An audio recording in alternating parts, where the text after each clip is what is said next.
بہرحال سیاسی معاملات میں اگر مداخلت ہے تو وہ اپنی جگہ پر ہے، اس کی حمایت نہیں کی جا سکتی، لیکن ان معاملات کو، ان چیزوں کو درخور اتنا سمجھا جانا چاہیے، اگنور کیا جانا چاہیے۔ لیکن جب تک کوئی آرمی چیف ہے اس کی حمایت انتہائی ضروری ہے، نہ کہ آپ ان کی کردار کشی کرنا شروع کر دیں۔ چودھری شجاعت حسین کی طرف سے کہا گیا ہے کہ وہ اپنے دفتر پہنچے، انہوں نے اپنے دفتر پہنچ کر انہوں نے ایک کمیٹی بنا دی ہے۔ کمیٹی کیا بنائی ہے کہ جو لوگ ناراض ہو گئے ہیں ان کو منایا جائے۔ کون لوگ ناراض ہو گئے جن کو منایا جانا ہے؟ چودھری پرویز الہی ان سے ناراض ہوئے، ان کو نہیں، باقی دیگر جو ان کی جماعت میں رہ گئے ہیں، 1 رہ گئے، 2 رہ گئے، 4 رہ گئے، 5 رہ گئے، ان میں بھی دھینگا مشتی ہو رہی ہے، ان میں بھی ہاتھا پائی ہو رہی ہے۔ ان کو منانے کے لیے چودھری شجاعت حسین صاحب اپنے آفس مسلم لیگ کاف کے آفس میں چلے گئے، مرکزی دفتر میں چلے گئے۔ دراصل ہم نے اس پر بات کرنی ہے کہ وہ مرکزی دفتر مسلم لیگ کاف کا کہاں پہ ہے؟ یہ ڈیوس روڈ پر ہے۔ یہ مسلم لیگ کا دفتر ہوا کرتا تھا، مسلم لیگ نون کا دفتر ہوا کرتا۔ میاں نواز شریف صاحب جب پاکستان سے سرور پیلس میں منتقل ہو گئے تو اس کے بعد چودھری شجاعت اینڈ کمپنی کی طرف سے میاں زرین کے ساتھ تھے، انہوں نے ایک ہم خیال گروپ بنایا جس کے بطن سے پھر مسلم لیگ کاف نکلی۔ مسلم لیگ قائد اعظم جب یہ اقتدار میں آ گئے، انہوں نے کہا کہ کوئی کاف لیگ نہیں، کوئی قائد اعظم مسلم لیگ نہیں، صرف اس کو مسلم لیگ کہا جائے گا، پاکستان مسلم لیگ کہا جائے گا۔ ان کی ان دونوں چلتی تھی، اور اسی دوران ان کی طرف سے جب کاف لیگ ہم خیال گروپ کی صورت میں سامنے آ رہی تھی تو ان کی طرف سے مسلم لیگ ہاؤس پر قبضہ کیا گیا تھا، ڈیوس روڈ والے مسلم لیگ ہاؤس پر۔ کب مسلم لیگ نون کا وہ ہاؤس تھا، مسلم لیگ نون کا وہ دفتر تھا۔ بہرحال یہ قیام پاکستان کے بعد سے ہی استعمال ہو رہا تھا دفتر کے طور پر، لیکن جو مسلم لیگ طاقت میں ہوتی تھی وہ اس پر قبضہ کر لیتی تھی۔ تو مسلم لیگ نون چونکہ بہت بڑی پارٹی تھی، ان کو اس پر قبضہ تھا، اور جب میاں نواز شریف پاکستان سے گئے، کاف لیگ مارز وجود میں آنے لگی، تو میاں اظہر کے لوگوں نے اور چودھری پرویز الہی کے لوگوں نے وہاں پہ دھاوا بولا، بندوقیں لے کے دفتر کے اوپر چڑھ گئے، نون لیگ والے وہاں سے بھاگ گئے۔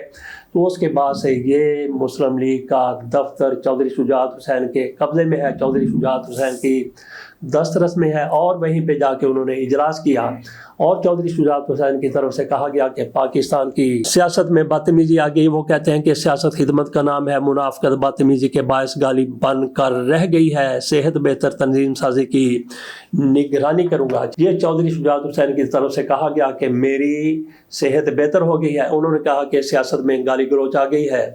تو چودھری صاحب اگر سیاست میں گالی گلوچ آ گئی ہے تو آپ نے اس حوالے سے کیا کردار ادا کیا ہے؟ نفرتیں آپ نے سیاست میں سے کہاں تک ختم کی ہیں؟ پہلے تو اپنا خود بتائیں کہ آپ نے اپنے بھائی کو کس طرح سے کاف لیگ سے چلتا کر دیا، کس طرح سے ان کے خلاف آپ نے ایک آصف علی زرداری کو لیٹر لکھ کے دے دیا کہ ہم سارے لوگ چودھری پرویز الہی کے ساتھ نہیں ہیں۔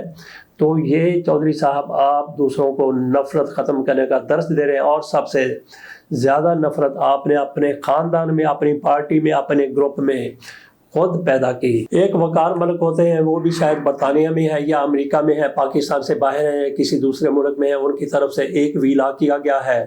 انہوں نے کہا کہ پاک فوج کی مصنوعات کا بائیکاٹ کیا جائے۔ انہوں نے کہا کہ پاک فوج کے عسکری جس طرح سے پیٹرول پمپ ہے وہاں سے پمپوں سے آپ پیٹرول نہ بھروائیں، جس طرح سے عسکری بینک ہے وہاں پہ اپنے اکاؤنٹ جاری نہ رکھیں۔ ان کی طرف سے کہا گیا کہ پاکستان میں کئی دیگر معاملات میں ہے، گھی بھی ہے، تیل بھی ہے، فلاں بھی ہے، فلاں بھی ہے، تو اس طرح کے ریسٹورنٹ ہے وہاں پہ آپ نہ جائیں، مکمل طور پر بائیکاٹ کریں۔ میں اس چیز کی بالکل بھی حمایت نہیں کرتا۔ کچھ لوگوں کی طرف سے کہا جاتا ہے کہ پاک فوج ٹیکس کتنا ادا کرتی ہے، صرف 1 ارب روپے ٹیکس ادا کرتی ہے، یا پھر DGISPR کی طرف سے کہا گیا کہ 2.5 ارب روپیہ پاک فوج کی طرف سے ٹیکس ادا کیا جاتا ہے۔ اس پر کچھ لوگوں کی طرف سے تنقید کی جاتی ہے کہ پاک فوج کی طرف سے پورا ٹیکس ادا نہیں کیا جاتا۔ تو اگر پورا ٹیکس ادا نہیں کیا جاتا تو وہ کہاں پہ جاتا ہے؟ کیا ان لوگوں کی جیبوں میں جاتا ہے، کسی جرنیل کی جیب میں جاتا ہے؟ نہیں، ہرگز نہیں، بلکہ جس طرح سے ادارے چل رہے ہیں، وقار ملک کی طرف سے کہا گیا کہ ان کا بائیکاٹ کیا جائے۔ کیوں بائیکاٹ کیا جائے؟ وہاں پہ لاکھوں لوگوں کا روزگار لگا ہوا ہے، تو بائیکاٹ کیوں کیا جائے؟ صرف اس لیے کیا جائے کہ آپ کی سیاست کے ساتھ پاک فوج کے معاملات کوئی لگا نہیں کھاتے، تو اس لیے بائیکاٹ کیا جائے۔ میں نہیں سمجھتا کہ پاکستان میں کسی بھی پاکستانی کی مصنوعات کا خصوصی طور پر پاک فوج کی جو مصنوعات ہیں ان کا بائیکاٹ کیا جائے، قطعی نہیں کیا جانا چاہیے۔ تو باقی گنگا الٹی بہنا شروع ہو گئی ہے۔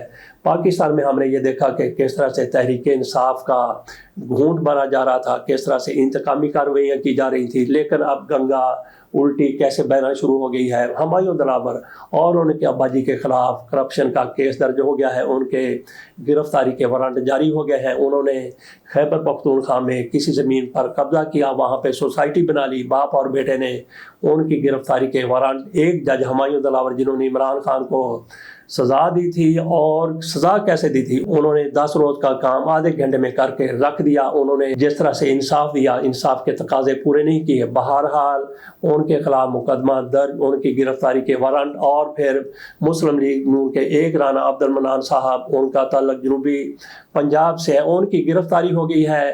18 اور 17 مئی کو انہوں نے اسسٹنٹ کمشنر جتوئی پر تشدد کیا تھا، اس حوالے سے وہ ضمانت پر رہا تھے کہ ان کو ملتان بینچ میں ہائی کورٹ نے ان کی ضمانت منسوخ کر دی اور رانا عبد المنان گرفتار ہو گئے۔